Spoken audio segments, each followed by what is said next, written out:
I'm Torry Crass, and I am the State Chief Risk Officer with the North Carolina Department of Information Technology.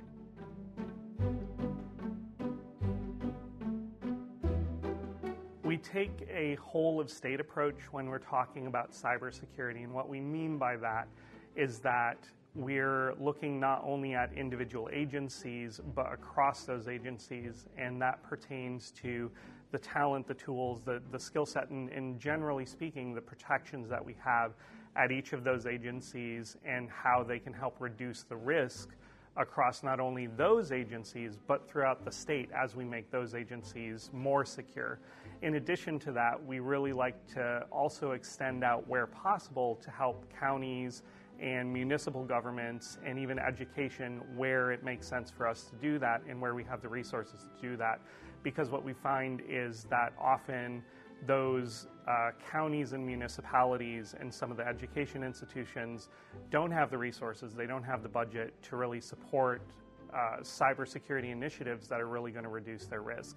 So where we can, we try and incorporate that into our whole-of-state approach for cybersecurity as well.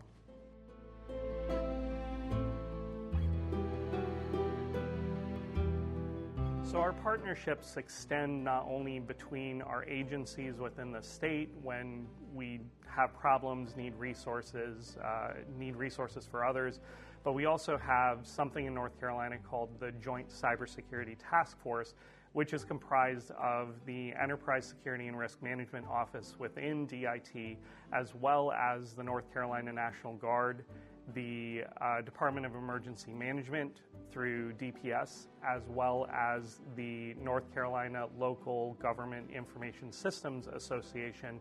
And we all come together to support collectively whenever there's trouble with cybersecurity incidents. Say someone has a ransomware incident, they have bad actors in their environment, or heaven forbid they've had a situation where their data has been stolen and their systems have been encrypted.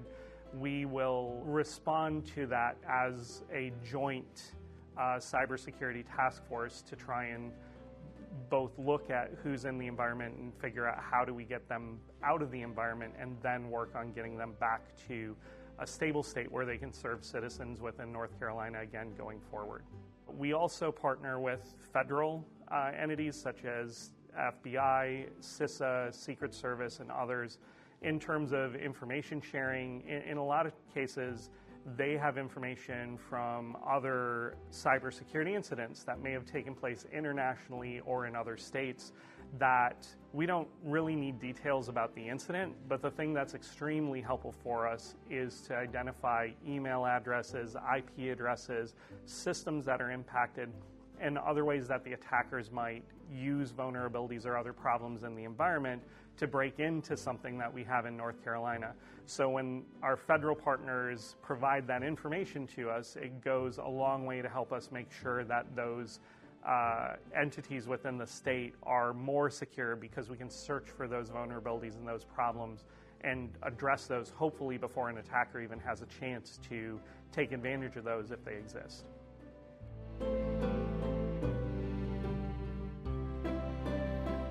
The biggest way is resiliency of the state system. So the better we are at cybersecurity, the less chance there is that we're going to be impacted by major cybersecurity outages, which keeps the systems up and working better. So you can go to the DMV and get your driver's license and not have to worry about that being down because of a cyber attack, because we've done what we can to put protections in place to make sure that those systems are protected. We also make sure that utilities and those types of entities that are often serviced by county and municipal entities, that they have support from us at the state level to protect those pieces of critical infrastructure that could be vulnerable to cyber attacks if they otherwise aren't up to date and don't have the same level of protection. So that speaks directly down to someone turns on a light switch and do their lights come on, and that's really what we're trying to do, is make sure that those services continue, whether it's services at the state like the DMV or it's services that are much more local, and it goes back to that whole of state initiative and how we're trying to do that.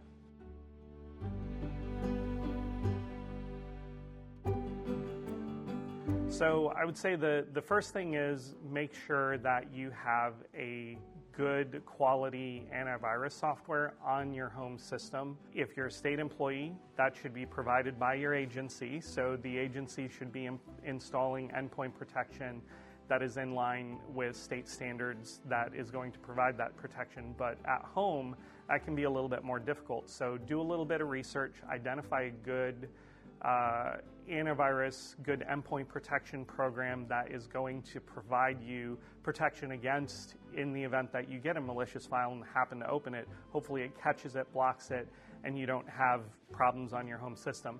The other piece of that I think is really important, because we've seen a huge amount of this over the past several years, and it's increased, it hasn't gone away, and that is phishing attacks that are intended to scam you out of money, essentially, and especially getting closer and going into the holiday season, it's a prime opportunity for those criminals and those malicious actors to try and do those sorts of things. So you will get emails that are disguised as someone else trying to send you something, and you want to be on the lookout for those. So you're looking for emails that look suspicious, they look off in some way, so maybe the email address looks like there might be something not quite right about it. It may claim to be an organization, but it has weird spellings, or it has extra links, or they could include graphics that look really not correct. They look weird in terms of what you would expect to see in that email from a given entity. And be very, very cautious, especially with those emails, if that email is directing you to change your login account information. One of the most common ways that we see accounts get compromised in general is by people clicking on those links that they receive an email, being presented with a web page that then asks them to log into their account, and the web page is fake. It's a front for the attacker stealing your username and password, and then they can use that to go and do the fraud and the theft that they so often do. So one thing that can help with that is using, wherever possible, multi-factor authentication, and making sure that's set up, especially on banking and shopping sites and financial things, where you have any type of financial transaction tied to it. That's really, really important. And even your social media. People have their social media accounts stolen on a regular basis, and it's extremely difficult to get those back once they are stolen. So having multi-factor authentication turned on, even for social media, is a very, very helpful thing that can be done to lessen the risk of an impact from an attacker.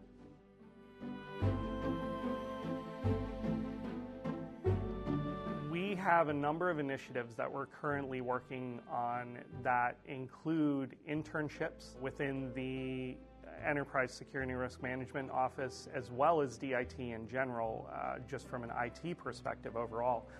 So that's one avenue. We also have a Veterans Apprentice program that we're heavily involved with, and that program is managed through the office here, but then supports other agencies out within the state. And we're also looking at other ways to use that program going forward, and how to structure it so not only are the agencies getting a good resource from an apprentice standpoint, but also looking at how do we make sure that the apprentices that are coming into that have the right opportunities to learn and grow and develop their skills, so that hopefully at the end of that apprenticeship program, they have an opportunity to transition into a full-time role. We can't always guarantee that, but it's certainly one of the goals of the program. In addition to that, we're all the time trying to do outreach and education, working with the Carolina Cyber Network, which is a community college-based network with several initiatives going on with them, including looking at student security operations centers, or student SOCs, and how those are being handled at community college level, working on similar initiatives with the UNC system, and trying to explore ways that we can partner together to help support students, help support individuals who want to get into cybersecurity, have a good opportunity to make that transition, or to grow into those roles if they're coming through high school, coming out of college. What are those opportunities looking like?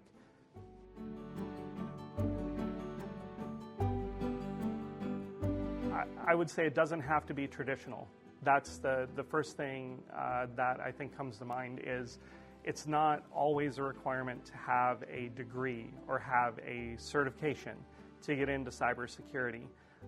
When I started in IT. I was working help desk jobs, IT level help desk jobs, troubleshooting problems, and those skills and that experience is something that I use to this day in my day-to-day job in cybersecurity.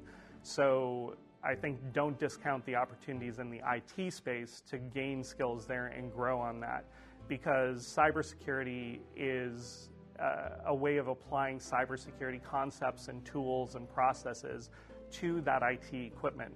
So understanding how the IT equipment works is really, really important to successful cybersecurity professionals.